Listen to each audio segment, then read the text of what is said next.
Hello, everyone, and welcome back to a new episode of The Radical Show. I'm your host, Radical XD, and I'm here to discuss stuff with you. So, yeah, for this episode, let me look at my good old notes here. So, I want to talk a little bit about my podcast setup. So, originally, I was planning to get like a whole setup, like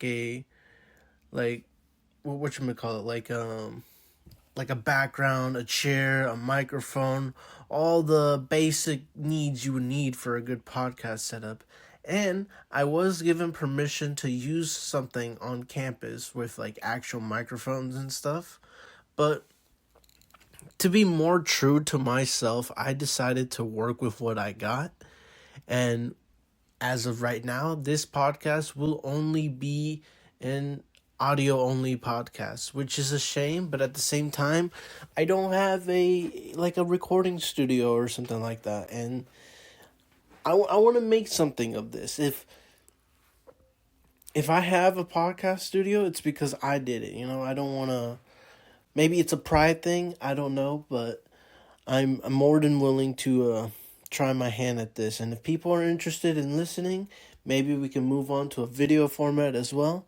But for now, I will be recording right here with the best quality I have, and that is my phone. So, yeah, I hope the audio turns out well. It seems to come out pretty great. Sometimes I would try using like a wireless mic to connect to my phone or like a Bluetooth one, and the audio just wouldn't come off as well without it. So, or with it, I guess. So, this is my setup. It's me and my phone. Forgive me, I'm a little under the weather, which makes me question why I didn't do it a different day, but that don't matter. So that is my podcast setup right now. It is strictly just me and me alone with my good old phone. Don't worry. I have one of the newest phones out there, so it's got the best quality, or I would assume so. So, yeah, maybe I'm spoiled. I don't know. But now, so on to... I have several things I want to talk about today, but according to the last episode, I definitely am going to review the Last Jedi, so stick around to the end to hear my thoughts on that. But right now, I want to go on a little rant. So, last time, I was talking about my excitement for a potential video game that was coming out, or not really potential, but it did come out, and that was the original Star Wars Battlefront collection. Now, part of the reason I was looking forward to playing the classic Battlefront collection was, one, nostalgia reasons. I loved playing those games when I was a kid, and I was very excited to play this game with all my friends. However, since the game's release, all the online servers have not been going so good. It's had a pretty bad release. And by bad, I mean it was pretty terrible. It's basically unplayable to play online. And it's so hard to find an online lobby with your friends. And even if you get lucky to play with your friends, the connection is so horrible that you can't even play it. Like, your character will like jump back and forth, teleport backwards. You'll be shooting at one thing, and then all of a sudden you're shooting behind you. It is unbearable and unacceptable. And I am tired of fans always justifying it like, oh, don't worry, they'll release an update. Like, no, that's not how it should work. When a company releases a game, that game should be a completed game. You're not paying God knows how much money to get an incomplete game. That was one of my major criticisms for Spider-Man 2, was that even though I love Spider-Man 2, there was no new game plus. There wasn't a lot of the features that the old games had, and they only got away with it because they're like, oh, don't worry, we'll release an update half a year later. And it's just like, it's unacceptable. Like, when you release a game, it should be a completed game, and you can't just rely on being like, oh, let's release it now, but then update later. Like, no, I'm not paying this much money just to play an unfinished game. And that was with Battlefront, the original Battlefront collection was, I was very excited to play with my friends online, as it was something I was never able to do back in the day when I was a kid. And how it is, how it's presented now is just unacceptable, and it's honestly bullshit. Because it's like, I mean, it's a really fun game. Don't get me wrong, but it's also an old game that most of us already own, and which you can actually buy for yourself for like probably $10 or even less than that these days. So paying a little over $30 for this collection just to, like, it was almost like it was pretty much a cash grab for us old fans, you know. They got us excited with a random trailer that came out of nowhere. They told us we'd be able to play the original Battlefront with a 64 player base and all that stuff. And while in theory that's true, none of it seems to work properly, and it just seems like Aspire, the company behind it, just wanted to get a quick buck out of us. And I have to say they succeeded, and I wouldn't be surprised if a lot of people requested refunds. But I am still holding out a little hope for future updates. And even though it's unacceptable that they released it as it is, I'm still hopeful that an update will fix the game so that I could have that experience that I wanted playing with my friends online with the original Battlefront. But yeah, that's just a little quick rant about the new Battlefront, or not really new, but the old one. But it is what it is, I guess. I mean, I'm just a nobody. I have no control. All I can do is, voice out my frustration about it. Also, some quick thoughts on the Acolyte show. So apparently, there's a show coming out called Star Wars Acolyte, and they released a teaser trailer, I think, for it.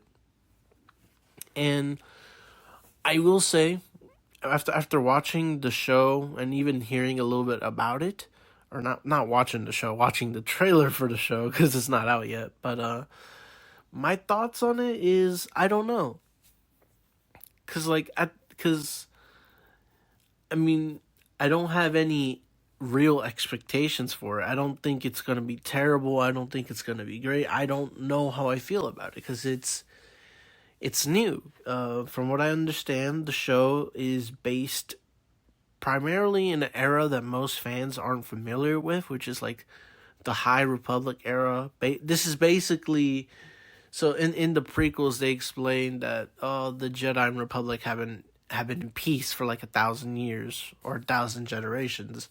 When this show takes place is pretty much during that time of peace, which is a bit odd to me. It's like, if you're gonna make a new Star Wars show with Jedi and all that stuff, wouldn't you make it during a time of conflict? I don't know. That's just my biased opinion, but looking at the trailer, I'm a little interested in the Acolyte show, but at the same time, I just don't know. It just doesn't grab my attention. They try to make it flashy and have a bunch of lightsabers on screen. And although that's cool and all, I have no connection with any of the characters in the show because it is a brand new series coming out based on a time that none of us are familiar with a bunch of new characters. So, but I am open to the idea. I have been hoping for Star Wars to, make new stories with new characters. It adds more suspense and more growth to these stories. So I am excited about it on that front. But at the same time, I want to wait till it comes out so I can give my honest thoughts on it. So I'm not skeptical, but considering Disney's track run with the sequel trilogies, as I'll talk about at the end of this podcast, I'm not sure, but I will give it a chance. I am a major Star Wars fan, so I'll definitely watch it whenever it comes out. Plus, it'd be fun to talk about it with my friends. So, yeah, that's the Star Wars Acolyte show. So, another series that I am a huge fan about, and I'm actually disappointed in myself that I never watched it when I was an actual kid, and that is Avatar: The Last Airbender. So, when I was growing up as a kid, I had a few interactions with Nickelodeon. I mostly grew up with like Cartoon Network and like Disney XD. part of the reason me and my brothers never watched Nickelodeon is because my dad hated SpongeBob. He thought it was stupid and brain rotting for kids. And in all honesty, it might have been, which is what made it so funny. But Avatar: The Last Airbender was on Nickelodeon during the time when I was a kid. And being the dumb little kid that I was back then, I didn't care for it. I took one look at it. I'm simply speaking on visuals. I took one look at it. A bald kid with a blue arrow on his head, and he looked like an ancient monk. Like he didn't look that appealing to me. He looked like a pretty boring character, and compared to watching a boring series of a bald kid versus funny ass SpongeBob, I chose SpongeBob. And I'm very disappointed in myself in making that choice back in the day. Because it wasn't until many years later, where Avatar: The Last Airbender was on Netflix, I sat down, gave it a shot, and witnessed probably one of the greatest stories I've ever seen in my life. I love I love these types of stories where there's the main character who's destined to save the world, and he just travels on this long journey, and just watching it from beginning, middle, and end. It's such a good feeling, and it is such a perfect show. I will honestly, there is only one bad episode in the whole series. I mean, there are some episodes, and by some, I mean like one or two that are kind of, I'm a little bored. But for the most part, it's a well written show with great characters and great character development, and the story is just amazing. And the best part, it's action packed. It's fun, hilarious. It is so fun to watch, and I'm so glad I became a fan of this series much later on. I've probably watched the series a few times. I recently finished rewatching that series along with The Legend of Korra, which I do want to give my thoughts on the animated series, but I feel like I should save that for something else, because I've been promising to talk about The Last Jedi, and I will do that. But basically where I was going with the Avatar is that the reason why I got back into the series very recently was because I had the chance to watch the Netflix adaptation of Avatar. And I was somewhat excited, but also a bit worried for the show, because I wasn't sure what to think about it. Because when I saw like the trailer on Netflix, visually and aesthetically speaking, it caught my interest. I really wanted to watch it.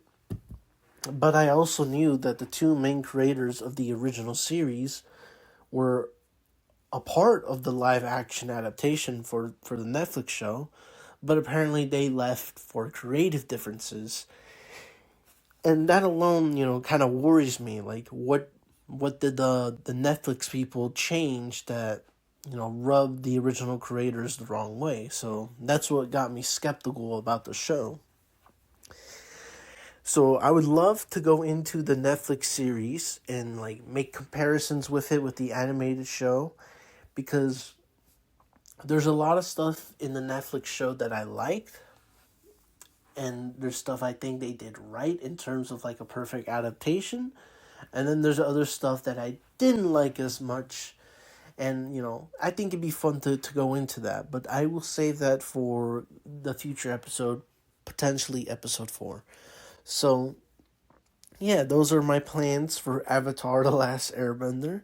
Can even go into Legend of Korra, which I also had the chance of watching for the very first time, which, I'll go into that at a different time. But the moment you've all been waiting for, my review on Star Wars: The Last Jedi. So, look, when Star Wars Episode VIII, The Last Jedi was coming out in, what was it? I believe 2017. And believe it or not, that was 7 years ago, which is, oh my God, that's crazy. Time just flies by like that. So like 7 years ago, this movie was coming out. Me and my friends were excited to go watch it, and for good reason, It's the next Star Wars film, There was a lot of excitement after the Force Awakens, so I went into it, right? And unfortunately, I went into it with a lot of high expectations because, Waiting 2 years for the next film, some fans like to build up theories in their heads on what could possibly happen, but yeah. So, we go into The Last Jedi, and this won't be an in-depth analysis. It's just going to be a fan's simple review of the movie and what frustrated him the most. So, the biggest reason I don't like The Last Jedi is essentially the character assassination of Luke Skywalker. Now, I've heard all the arguments to defend Luke's character in that film, and I can honestly say I don't care for any of those reasons. If Mark Hamill himself says he doesn't agree with the portrayal of the character, then I don't agree with the portrayal of the character, alright? And Luke Skywalker is him. That's him. That's his character, right? And I can understand that there are unreasonable unreasonable expectations from fans, comparing this new Luke to the Luke of Legends from like the expanded universe, all the comics and books. And admittedly, the Luke in those books and comics is a fucking badass and just overall awesome. But let's put that aside, Only think about the original Luke from the original trilogy and compare his character in those films to this film. And if you do that, things just don't add up. So, the whole, giving up and just moving to an island to die is just absolutely unforgivable. And, because, first of all, Luke would never do that. He sacrifices everything about himself to go save his friends. In episode 5 of Empire Strikes Back, he has a vision that his friends were in danger, and guess what he does? He drops everything he's doing and heads straight there to save his friends, even though his training was incomplete. He put his own training and his health in danger just to save his friends and loved ones, right? It didn't matter to him whether he lived or not. He simply wanted to save his friends, and he did. And ultimately, he paid the price for it after he battled Vader and, learned the truth about his father. And here, in the sequel trilogy, you're expecting me to believe that after his nephew fell to the dark side, not only did he give up on his friends, but he gave up on the rest of the galaxy. He literally just left to die on some isolated planet while the whole galaxy went up in flames with the First Order and Kylo Ren. And that doesn't make any sense. And then people said, well, Obi-Wan and Yoda did the same thing. Those were completely different circumstances. When Yoda and Obi-Wan went into hiding, all was lost. The Jedi Order was gone. The New Republic, or the Republic, was gone. The Empire took over the galaxy. They fucking lost. They had to go into hiding. They had no choice. And it's not like they went to hide to die. No, they hide in preparation for a new hope, that being Luke and Leia. And here, you have a minor setback with your nephew, and he just abandons everything. And then he blames the Jedi and everything. And, admittedly, yeah, the Jedi is to blame for Sidious and all that stuff, but that's not the point, right? And it's so frustrating, and even more frustrating to see, like what he did with Ben Solo and Kylo Ren. Because it's like, in Episode 6 of Return of the Jedi, Luke senses good in Darth Vader. We're talking about Darth freaking Vader, a man who's killed billions of innocent people throughout his many years as the Dark Lord of the Sith in the galaxy, right? He is a very, very, very evil man. Yet Luke senses good in him and does everything to save his father. Even when confronted with his mortal enemy, he throws down his lightsaber and says, "No, I'm not going to do that." And that just symbolizes a good person to me with Luke Skywalker. He's not willing to murder anyone. Not even when, he has the right justification to do it, Vader killed so many people, it would be justice, but it's like, he knows who he is. He knows the type of person he wants to be. And he's a Jedi, like his father before him. So when they do the explanation in The Last Jedi where he senses a little darkness in Ben Solo, and I'm talking like he sensed a potential future, right? Like at the time, Ben Solo didn't do nothing. He didn't kill anyone. He didn't do nothing. He just sensed darkness in him, and his instant reaction was to ignite his lightsaber. It doesn't matter whether it was like a thought in the moment, like it just happened, like it was a quick thought. It doesn't matter. Luke Skywalker would have never, for a moment, thought about doing that to his own nephew, to his best friend's and daughter's son. It just makes no sense. And then to make matters worse, after the miscommunication between them, he just gave up and said, "I lost," and left. And he just let the whole galaxy fall into whatever you want to call it. And I don't care who's writing it. There is no reason that there's no explanation for that. There is no justification for any of that. And to me, that's just the biggest sin of all. And then you're like, oh, well, maybe he can redeem himself in this movie. But no, like, Rey wants to train to be a Jedi, and he's just like, nah, fuck all that. And at the end of the day, he doesn't really teach her anything. And then he sends, he was such a terrible master in this movie, a terrible mentor, that he forced Rey to side with the enemy, that being Kylo Ren. And then when things came, and then out of nowhere, because the Force Ghost of Master Yoda talked some sense into Luke, he got back into the game. And I'm just like, okay, you're telling me after God knows how many years he's been living like a bum on this island and feeling sorry for himself, only now does Yoda come out of nowhere to talk some sense into him and to bring him back into the game? And then he shows up to confront Kylo Ren, but then he pulls out a blue lightsaber, so you're confused, like that thing broke a few scenes ago, where's his green lightsaber? And then you turn out it was a force projection, and you're like, oh, well, he did that to save everyone without risking his life. Okay, I get that. But no, he died anyway from that. Like, that freaking killed him. Like, why? Like, earlier in the movie, they showed the X-Wing underwater as if to hint to the audience, hey, we're going to use that baby for later. And that's what I was expecting. I was expecting him to lift the X-Wing from the water and fly himself over to Crate, where he'll confront his nephew and die the same way that Obi-Wan did against Vader, saving Luke in A New Hope.